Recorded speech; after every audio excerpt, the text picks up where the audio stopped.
And good evening. This is the Elliott Wave update for the Nasdaq 100 and the S&P 500 for Thursday, October the 20th, 2022.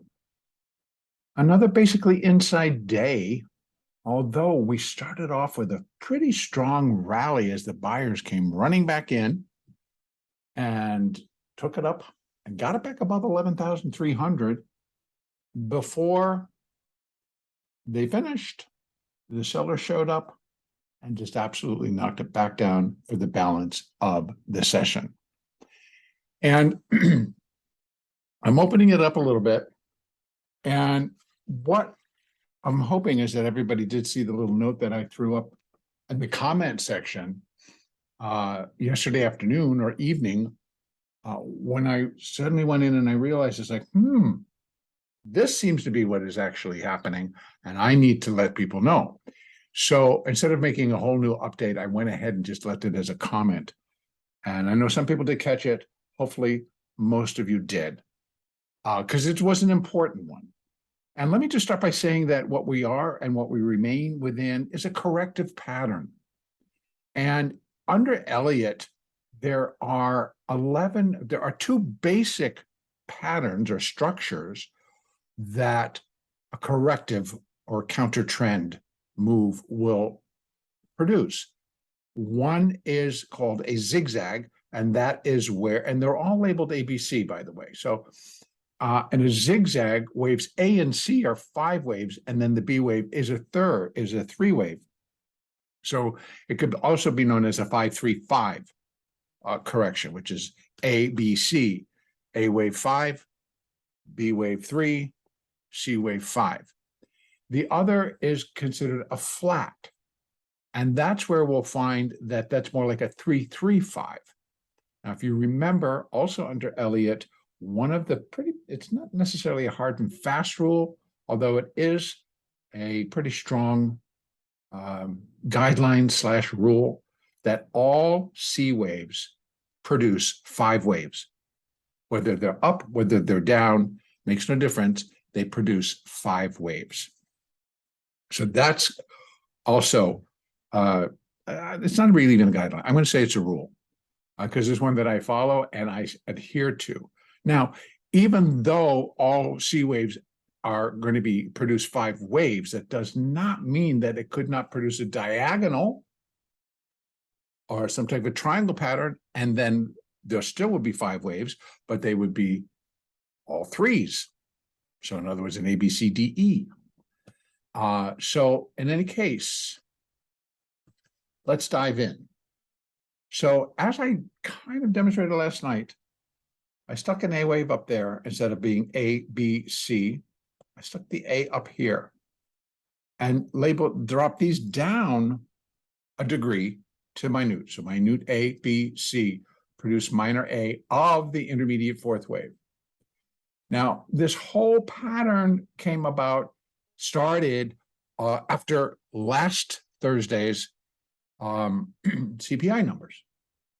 And they were not good, but the market determined we're oversold or whatever the reasons, and it just absolutely rocketed higher. But it continues to form 5-3-5. So it's an ABC. And I had initially thought, well, that could be it, and that could be the whole 4th wave. And that would suggest that we needed to start really taking a tumble. Yesterday, I discussed and also an acceptable pattern, which would be a double ABC or triple ABC. And quite often recently, these are becoming more common. They weren't always the most common or even the next to most common structure that would show up within a corrective wave. Now they're becoming more popular. In fact, recently, it would have been probably a year or so ago, I came across a triple ABC in a 4th wave position up at the top. So here we sit. But yesterday I also had laid out an thought ABC down to here could have been an X wave. Still could be which then would be, this would be A, B, C, A, and then we get a B wave, and then we get a C wave up, and that would then be the next A wave, right? First series of A, ABC, X, ABC. Now that A would go back there. Now, I'm pretty much not going to leave it here because of what we're seeing again. So if this is minor A, this is minute A of minor wave B, minute B of minor wave B, and now we're dropping in that minute C wave. So we remain in process. And one of the reasons that I had been laying out the possibility of a double ABC or a triple ABC was primarily because we seem to be in a wait and see pattern. The market has not collected enough evidence or data or earnings reports that would really suggest we rocket one direction or the other. Now, being that I have this in an intermediate fourth wave position, I do think we still have a fairly solid chance of some more serious upside, but it'll be in a C wave. And so now we got to get through this internal B wave, this minor B wave, and then we get to drop into a C wave. And that then coincides with next week, which is where we have the larger tech titan companies reporting.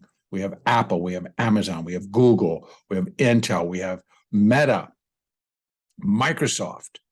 NVIDIA's in November, but so it'd be the week after. Twitter, week after. So we still have a lot of the big boys to come and report. Apple, I think, Apple, Amazon, Google, right up there. Those are very important. Now, let's kind of talk about just very briefly what came out this afternoon, which I kept looking at Meta going like, they didn't report. Why are they suddenly down 6 from the close? Well, it appears that Snap, which is online advertising, did not do very well, or the market decided we still don't like you, Snap, and the stock dropped 20%. And that was up at last time I checked in with it, and it had closed around 10 and was trading around 7. So it continues to drop. And that kind of throws this dark gray cloud over the social media stocks. The largest one that we got in the top 10s, you could say, is Metaverse, aka Facebook. And so now there's a big negative pall hanging over Metaverse, hanging over Google. Google got marked at $2.50 on the bid, $2.50. And this is after the close. The one that I would probably a little bit heavier on would be Metaverse versus Google. Google has its hands in a lot of other things besides online advertising, even though they are the owners of YouTube. And but the ads that are getting placed on YouTube, of which I'm a beneficiary of, by the way, because all of you come in and on this channel, you see that there are ads. That's because it's been a monetized channel. And they're very consistent.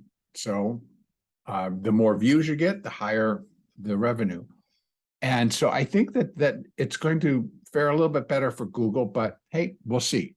We'll see next week how they report and what they say. Now, putting this all back together, that then kind of brought about some really strong, I mean, this was going down all afternoon, late morning afternoon, but then they were trying to bring it back up, and then they slammed it.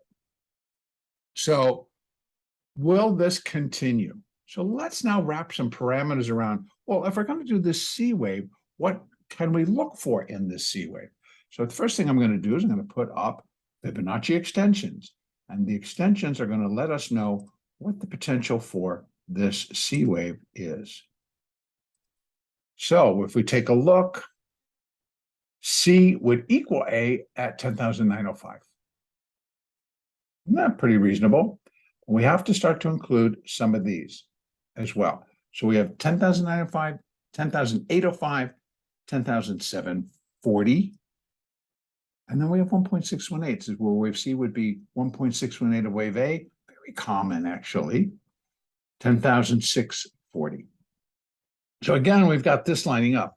Now I want to add, excuse me, one more calculation, and that's going to be the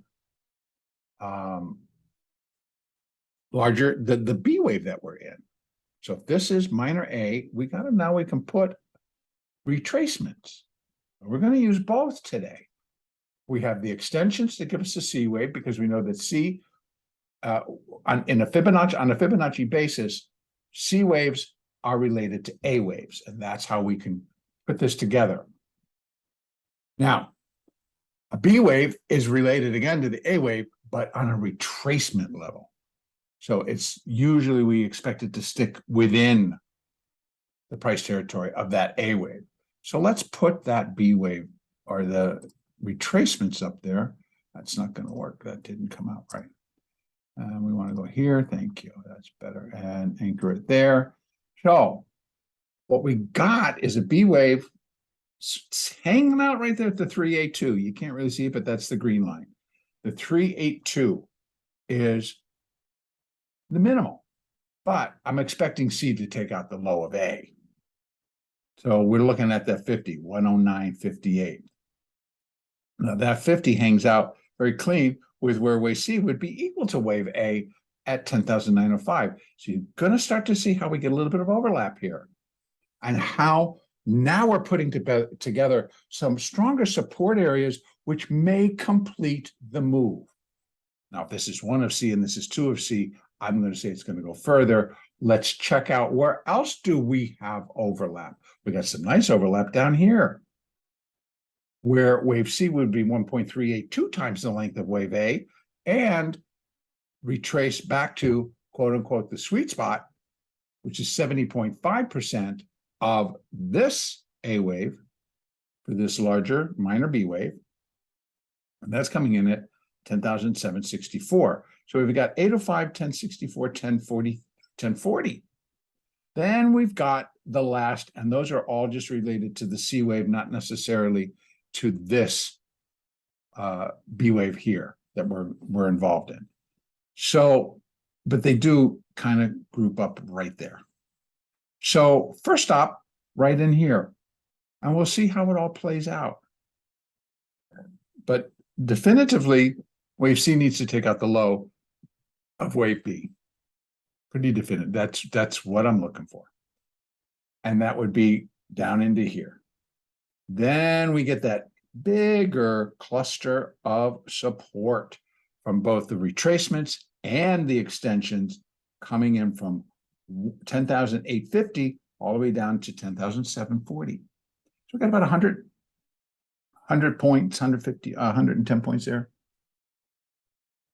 And that does seem to be the ticket. Now, again, tomorrow, guess what? It's October expiration. So it seems every Friday, but tomorrow it is not a quarterly, but it is a monthly. So it makes it a little bit bigger in terms of the positions that have been building longer and get rolled into the larger expiration, which not again quarterly, but it is a monthly. So just being expiration in a very volatile period in the market can produce a lot of moves. And now, as we have seen now several times, we're getting these moves. This was last Friday, right? Big rally, take it all back. Expiration. And then we've been rallying ever since. We started to come down. We rallied, coming down on Thursday. Either we can rally again on Friday, or we're just going to continue this downside. We're going to continue to digest. Uh-oh, Meta might be in trouble. Google might be in trouble. Who else advertises? Who else is the benefit of online advertising? Social media.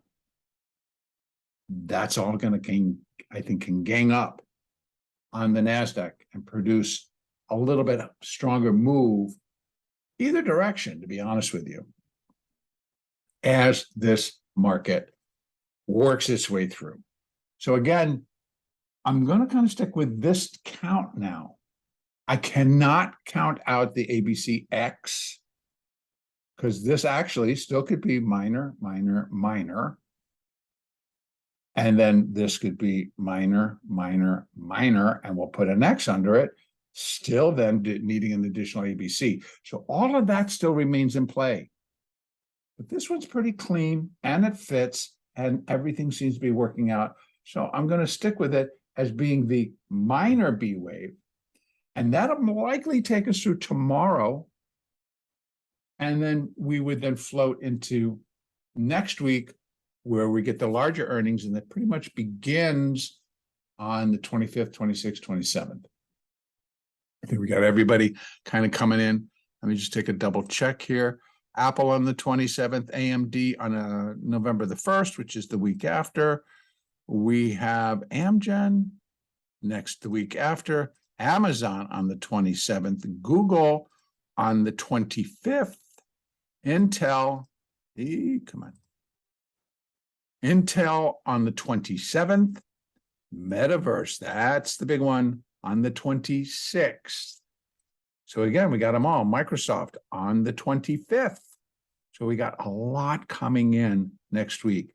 PayPal the week after. PayPal doesn't really move it all that much. And Twitter, I don't on the 27th. But you know what? I don't think Twitter's really going to be in play because it's being bought out. So everybody knows the price and now everybody's trying to get the financing. The only thing that could affect it, they come in and say the deal's off before the 27th. And that could really wreak havoc for Twitter. Now, tomorrow, I am actually looking for some continued downside. So here we go. We have support via the hourly 200 SMA. And that is sitting at 11,025. And then we're going to have 11,000. There'll be support there. And then we're dropping below and we get that 10,958, which is a retracement fib. And then 10,905, which is an extension, fib extension. That's our first zone. That can't hold. We'll be dropping into here. I've been looking for this. I would be looking for it to hold and to stop and then start to prepare us to get that C wave up. Alternatively, this is not impulsive to me in view.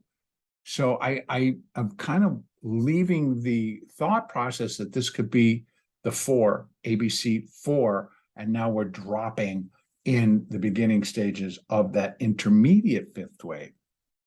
This just doesn't fit. It doesn't even fit if I say 1, 2, 3 or 1, 2, 3, 4. No, it's just like way too big, way over. No, doesn't fit at all. Doesn't fit in as a 1, 2 of this. No. I will tell you though, if it turns into that, this goes big time tomorrow. So if this is 1, 2, 1, 2, get out of its way. If, and that's a big if at this point, folks, but if you're like me, I hate surprises. I want to kind of get a grip on what are all the possibilities. I'll figure out the labeling later. What are all the possibilities? And that is one. I have to say that is one. Again, it's going to be more news driven, and Snap's earnings could be enough news to produce it. So we'll see. We'll see what happens. We have our upside. would be that it kind of holds this low and goes up and puts a little C wave, and then this would be another internal ABC. But if you can get below here, even just a new low and then turn, then I got much more room to do ABC. So even coming down to here and into here, if it works, it works. And then we could start to rally. That's how I'm going to leave it. We actually got to wait and let the market tell us. All right, that's the Nasdaq. S&P, exact same thing. Here is the minor A. So we have minute A, B, and C for the minor A, minute B. And remember yesterday I was saying, what the heck could this all be? It was not very pretty. It was kind of very confusing. And then what do they do today? Shoot up to 37.50. Everybody came roaring back in during the first half hour of trade today. And then, sorry, that's not going to work. Boom, boom, boom, boom, boom, boom, boom, boom, boom.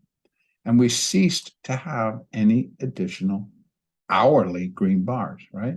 First one, 6 to 7. That's Pacific time, right? So at 10 o'clock, we started selling. We started selling right at 11. So for 11, 12, 1, 2, 3, into the close. A little bit of a blurb. After, kind of halted. So we know that the market is in trouble basically because we're still confronting inflation. There's no indication that any of this byline that I've been seeing and hearing that inflation is subsiding and the Fed needs to pivot or will pivot. I'm not getting anything on that. I'm also not really seeing anywhere I've heard others, and they might be early or it might be I did not hear it from that analyst. I heard it via somebody else telling me that there is an LUA analyst that's now talking about a rally that could possibly take us back to the highs. Well, that, in fact, folks, would be that cycle degree B wave, but we're not there yet. So if it was spoken as if it's happening now by this other analyst, I would say early. That would be my take. Doesn't mean that it's true, but that would be my take early because I'm still looking for one additional decline here in this S&P to drop us below 3502, get us down to maybe 3,300, 3,200, and that's where we'll start to launch, I think, but it could be even lower. We're going to go, if we're going to go down, we're going to go down in intermediate C wave, intermediate fifth wave to complete primary wave C. So still a lot, in my view, downside to come. And again, I am looking towards the end of October. And gee, we got one more week. This weekend, next weekend, November the 1st is a Tuesday. So we don't have all that much. And could this drop real fast? Yeah, it could. Many things could really trigger it. If Apple doesn't come out and say, we're great, we're wonderful, we love it, we have tons of money, they're not going to be looking at that. Although, we had an analyst come out and say, oh, yeah, the Apple sales are robust for iPhone 14. I'm like, that's weird. I remember hearing the company say that they cut back production because the sales weren't as robust as they thought. Who is speaking truth and who is kind of not? I don't know. We now have to wait and see. For tomorrow, let's add some additional fibs. This is the retracements. So if we got a B wave going here, we got retracements, and we're definitely already below wave A. All right, so nice. We've already done that part. And so we're heading for 3660, 61, 62, which is where the 200 SMA is. Below that, 3639, 3607, 618, sweet spot down here at 3583. Now, let's add the extensions for wave C. Look where we overlap. 3609 down to 3600. And then we have another nice overlap right here, 3585 down to 3575. Got two nice overlaps right here. Now, of course, this is the 100% where wave C would equal wave A. That's at 3650. Then we have 3639. Still very possible, but this might be one of C, two of C. Oh, I don't know. I'd kind of be looking for down here. Now it continues to line up just on an Elliott basis and a forecasted Elliott basis, right? So I'm not saying this is what the market's going to do. Market always has the last say, since that's the one that'll produce the move. So, but I'm saying it's kind of looking like it could get a quick trip down into here. Again, expiration. If we're looking at moves, we can get another one. We'll wait and see what happens tomorrow. Stay open. Stay on your toes. Now, today, once they started moving down, it really wasn't that hard to trade. You just kind of stuck it out there. And you catch the move, make your money, and you go. But to me, I actually took a lot of today free. I mean, I did make money, but I just wasn't that into what to trade and sit and watch it. That's me, and that was today. I had other things going on, so that were drawing my attention. But it was not a bad day. If you were bullish and looking for continued upside, yes, it was. But I'm going to just say again, stay open, stay more fluid, stay more ability to go, oh, that's not going to work. I'm going with the market instead of against the market. And we'll all end up being consistently successful. All right, I am going to leave it there. And tomorrow, again, expiration. There are no economic data, none tomorrow. So it's just pure expiration. And let's see what we can come up with. Everybody have a really great trading day tomorrow. Have a great weekend. And our next update will be on Sunday, the 23rd, I believe it is. 23rd or 24th, whatever the date is on Sunday. Have a great weekend, everybody.